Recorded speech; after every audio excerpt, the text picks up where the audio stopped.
Hello friend, आज हम पुष्प पादपों में लैंगिक जन का चैप्टर फर्स्ट का लेक्चर नंबर 6 लेके आए हैं। कल हमने पढ़ाया था लघु बीजाणु जनन ऊतक से लघुरु बीजाणु जनन ऊतक गुरु बीजाणु का निर्माण क्या होता है। उससे पहले हम लघु बीजाणु जनन पढ़े थे। लघु बीजाणु का निर्माण कैसे। आज हम पढ़ेंगे भ्रूणकोश का निर्माण कैसे होता है। 7 केंद्र 8 कोश की भ्रूणकोश का निर्माण कैसे होता है। देखिए, भ्रूणकोश भ्रूणकोश और भ्रूणपोष में अलग अंतर होता है। अभी आगे बताएंगे भ्रूणपोष क्या होता है। कोश और पोष एक शब्द का एक अक्षर का अंतर है, कोश की और पोष। भ्रूणपोष जो होता है वो परिवर्धन हो रहे भ्रूण को पोषण प्रदान कर। कोश मतलब मादा युग्मकोद्भिद का एक भाग होता है। देखिए, यह एक यह एक अगुणित संरचना है। अगुणित संरचना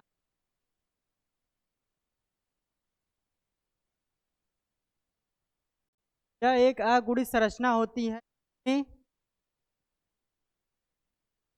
यह एक अगुणित संरचना होती है। हम मादा युग्मकोद्भिद कहते हैं। मादा युग्मकोद्भिद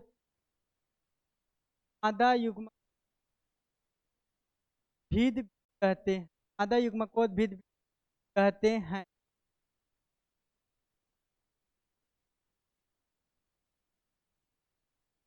और देखिए इसका निर्माण कैसे होता है। भ्रूणकोश का निर्माण भ्रूण भ्रूण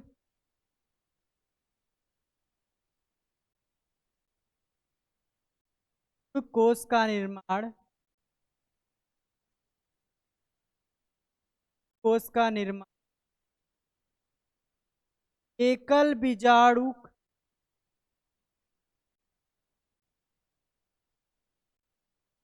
परिवर्धन से होता है। परिवर्धन का एकल बीजाणु के परिवर्धन से भ्रूणकोश का निर्माण होता है। भ्रूणकोश का कोश देखो हम कह रहे कोश नहीं कहना, कोश कहता है। भ्रूणकोश का निर्माण एकल बीजाणु परिवर्धन से होता है। यह एक अगुणित संरचना से मादा युग्मकोद्भिद कहते हैं। भ्रूणकोश में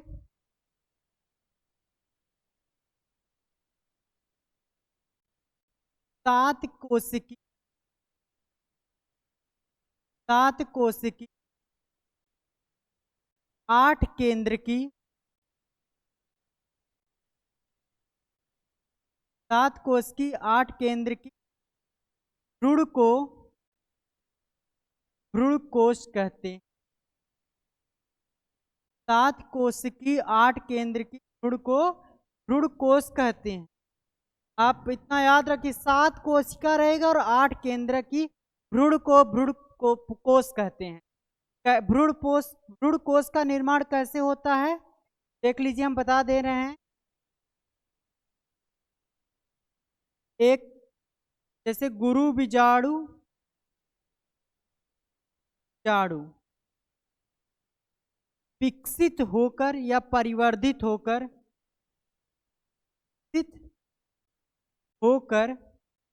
भ्रूणकोश का निर्माण करते भ्रूणकोश का निर्माण करते। और लघु बीजाणु विकसित होकर किसका निर्माण करते? परागकण का। परागकण क्या होता है? एक नर युग्मकोद्भिद होता है। भ्रूणकोश क्या होता है? एक मादा युग्मकोद्भिद होता है। देखिए भ्रूणकोश का संरचना, अगली हेडिंग है भ्रूण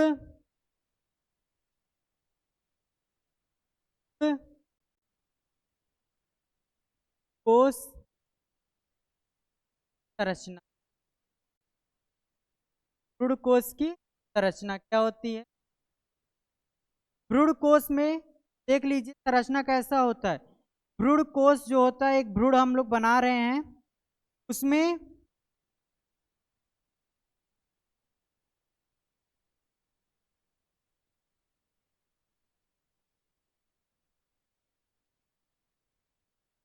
सात कोश की 8 केंद्र की भ्रूणकोश का हमने चित्र बनाया। देखिए का क्या नाम होता है, किसका क्या काम होता है? यह निभागी सिरा होता है, भागी सिरा पर क्या निभागी सिरा, इसे बीजांड द्वारी सिरा होता है, बीजांड द्वारी भागी सिरा और बीजांड द्वारी सिरा। इसे क्या कहते हैं? केंद्र की कोशिका। यह कौन सा? भ्रूण कोश की सबसे लंबी, सबसे बड़ा भाग केंद्र की कोशिका होता है।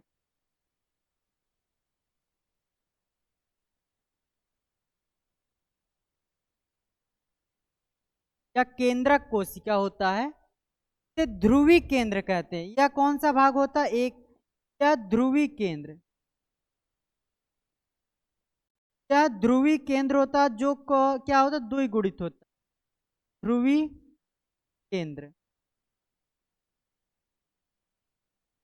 फिर यह तीनों जो होता है इसे प्रतिव्यासान कोशिका कहते हैं, प्रतिव्यासान क्या होता है? भागी सिरे पर तीन अगुणित संरचना को प्रतिव्यासान कोशिका कहते हैं। ध्रुवी केंद्रक होता है, केंद्र की कोशिका बीजांड द्वारी सिरे। और इसमें देखिए एक अंड कोशिका होता है और एक होता है, दो होता है, का नाम हो गया अंड कोशिका। अंड कोशिका को क्या कहते हैं? मादा युग्मकोद्भिद। और ये दोनों भाग जो होता है, ये दोनों भाग, ये और ये भाग, ये कहते हैं सहायक कोशिका। क्या कहते हैं? सहायक, सहायक कोशिका या सहायक कोशिका। देखिए विभागी सिरा, बीजांड द्वारी सिरा, यह भ्रूण कोश की संरचना 7 केंद्र की 8 कोश, 7 कोश की 8 केंद्र भ्रूण को भ्रूण कोश कहते हैं। इसमें देखिए 3 6 2 8 होता है, जिसमें 2 ध्रुवी केंद्र, प्रतिव्यासान कोशिका, केंद्र की कोशिका, अंड कोशिका, और यह अंड कोशिका के बाद 2 सहायक कोशिका। एक एक के बारे में हम लोग पढ़ेंगे। प्रतिव्यासान कोशिका क्या होती है? सबसे पहले पहला हेडिंग रहेगा प्रतिव्यासान कोशिका। सबसे पहला हेडिंग प्रतिव्यासान।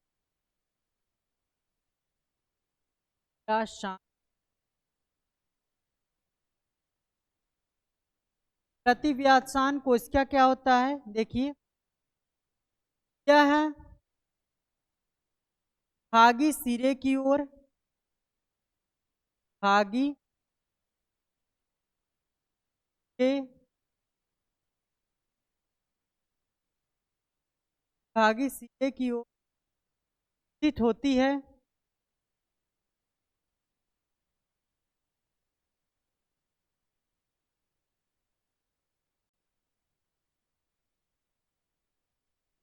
तीन कोशिकाओं से 3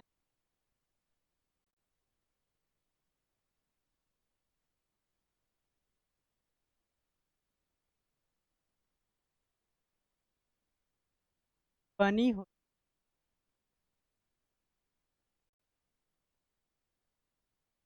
फिर उसके बाद दूसरा हेडिंग क्या रहेगा? अंड कोशिका।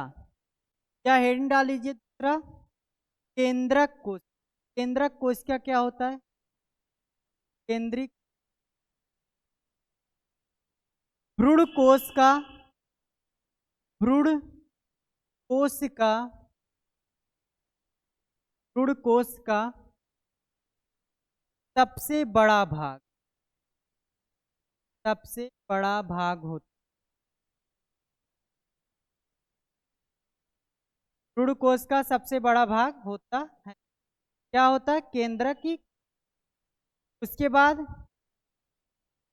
बीजांड द्वारी सिरे की ओर तीन कोशिका पाई जाती है। एक अंड कोशिका, 2 सहायक कोशिका। अंड कोशिका क्या होता है? देखिए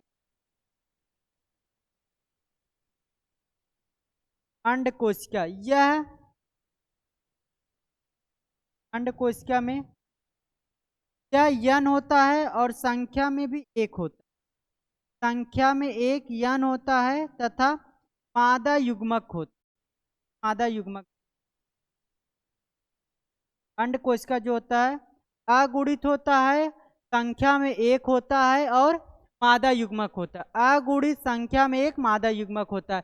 प्रतिव्यासान कोशिका निभागी सिरे की ओर स्थित होता है, इन कोशिकाओं से मिलकर बना। केंद्र की कोशिका जो होता है भ्रूण कोश का सबसे बड़ा भाग होता है, केंद्र की कोशिका। फिर उसके बाद देखिए ये हो गया प्रतिव्यासान कोशिका, केंद्र की कोशिका, प्रतिव्यासान कोशिका हो गया अंड कोशिका। ध्रुवी केंद्र क्या होता है? यह द्विगुणित संरचना होती है। ध्रुवी केंद्र चौथा हेडिंग है।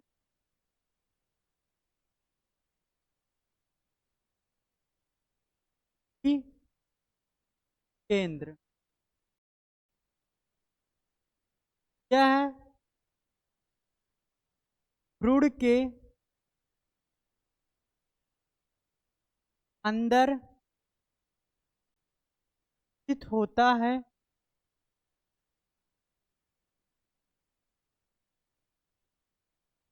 तथा द्विगुणित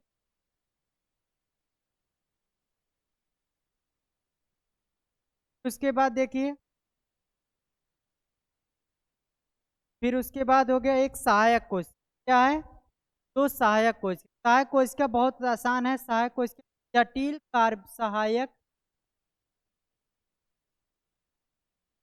सहायक कोशिका का कार्य क्या होता है? यह है जटिल कार्बोहाइड्रेट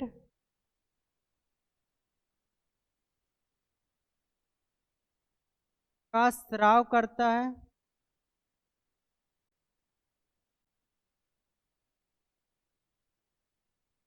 यह कार्बोहाइड्रेट का स्राव करता है। सहायक कोशिका क्या जटिल कार्बोहाइड्रेट का स्राव करता है और पराग नलिका को पराग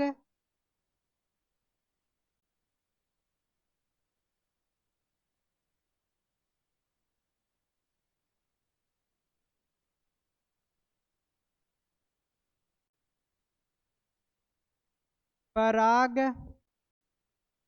को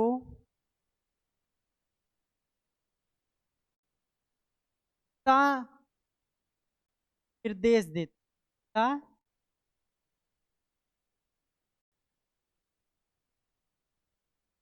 करते हैं। यह जटिल कार्बोहाइड्रेट का स्राव करता है और पराग नलिका को दिशा निर्देश। और इस क्या सहायक कोशिका यह तंतु में समुच्चय से बना तंतु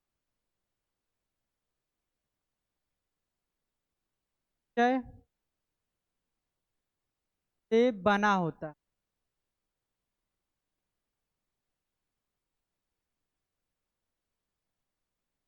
हो गया। आज देखिए के बाद देखिए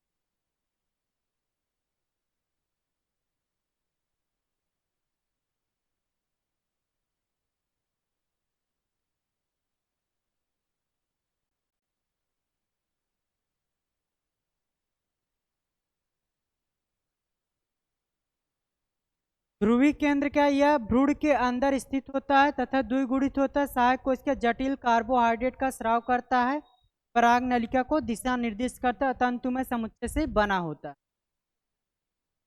इसके बाद हम लोग कल पढ़ेंगे क्या? हाँ, इसके बाद कल हम लोग पढ़ेंगे कि भ्रूण कोश के बाद हम लोग जैसे कि पढ़ेंगे भ्रूण का निर्माण कैसे होता है। एक बीजपत्री द्विबीजपत्री में भ्रूण का निर्माण कैसे होता है? भ्रूण का निर्माण एक बीजपत्री द्विबीजपत्री में समान होता है, बस द्विबीजपत्री में एक हृदय आकार की संरचना आ जाती है और सब कुछ एकदम सेम टू सेम रहता है। भ्रूण कोश और भ्रूण पोष में अंतर आप लोग बताइएगा। आज का लेक्चर यहीं तक। कल